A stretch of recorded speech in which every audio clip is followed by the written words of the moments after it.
দূরত্ব অল্প, তবু যানজটের কারণে এক জায়গা থেকে অন্য জায়গায় যেতে রাজধানীবাসীকে সীমাহীন দুর্ভোগ পোহাতে হচ্ছে। আর এই দুর্ভোগে প্রতিদিন প্রায় ৮২ লাখ কর্মঘণ্টা নষ্ট হচ্ছে। বিশ্ব ব্যক্তিগত গাড়ি মুক্ত দিবস উপলক্ষে রোববার রাজধানীর তেজগাঁওয়ে ঢাকা পরিবহন কর্তৃপক্ষের সেমিনারে এই তথ্য উপস্থাপন করা হয়।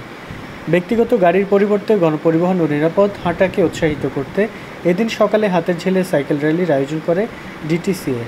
সেই সময় বন্ধ ছিল প্রাইভেট কার চলাচল। দুপুরে ডিটিসিএ ভবনের অনুষ্ঠানে প্রধান অতিথি ছিলেন সড়ক পরিবহন ও মহাসড়ক বিভাগের সিনিয়র সচিব এহসানুল হক। তিনি তার বক্তব্যে বলেন, ঢাকা শহরে দেখা যায় একটি শিশুর জন্য একটি ব্যক্তিগত গাড়ি ব্যবহার হচ্ছে, ফলে যানজট বাড়ছে। আর গণপরিবহনের সংখ্যা বাড়লেও শৃঙ্খলা না থাকায় সুফল পাওয়া যাচ্ছে না।